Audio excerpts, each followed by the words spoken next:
Ubushikiranganji bw'ibidukikije uburimyi n'ubworozi bwashikirije bikuru bikuru vyaranguwe muri iki kiringo c'amezi 6 aheze. Hari kuri rigenekerezo rya 23 Kigarama umwaka wa 2021 muri zimwe mu nyubakwa z'ubwo bushikiranganji.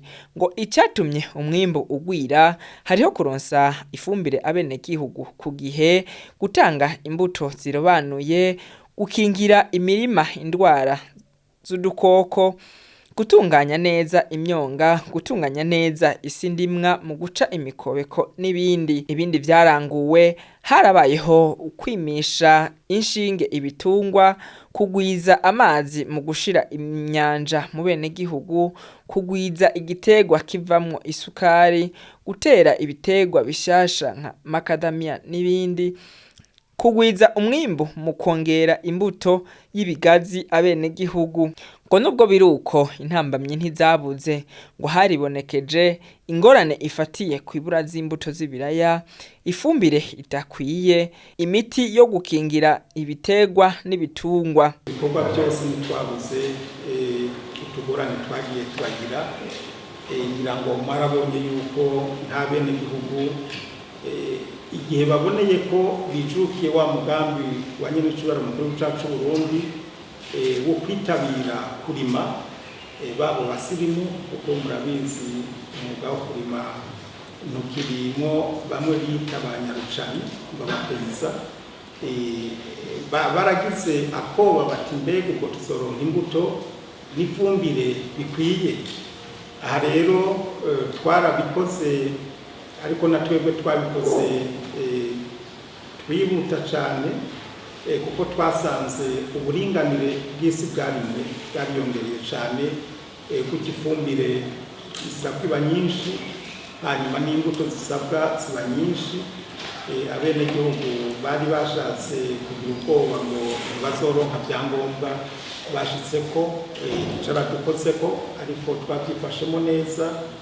Ibi navuze by'imbuto, amanini bijanye n'ifumbire n'ibindi nk'imiti, ariko murazi namwebwe yuko ibi bijanye n'ihindagurika ry'ibihe ntaco tubikora ko imvura nko muri kino gihe c'irima c'agatasi yaguye itevye, hanyuma naho yaguye tumaze gutera imera nk'igitara gatoyi, ariko iki kibazo c'Uburundi gusa cabaye ikibazo muri kano karere ka Afrika.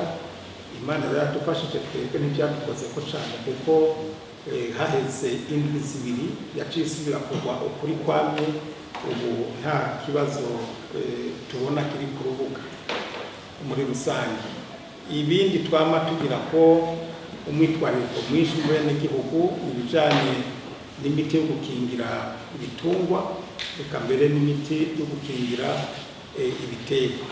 Ibi rero turiko turabitunganya ku neza y'abenegihugu, ku neza y'igihugu. Nayo kubijanye n'inyishu y'izo ngorane, Dr. Deogide Rurema yamenyesheje ko ubushikiranganji bwamaze gufata ingingo kugira ngo abari bwo bugira igicapo mu gihugu cose mu kwereka abenegihugu ivyo bakeneye kurima, haba mu matongo arimwa imbuto n'ifumbire bazokoresha, tibagiye no gukurikirana abenegihugu.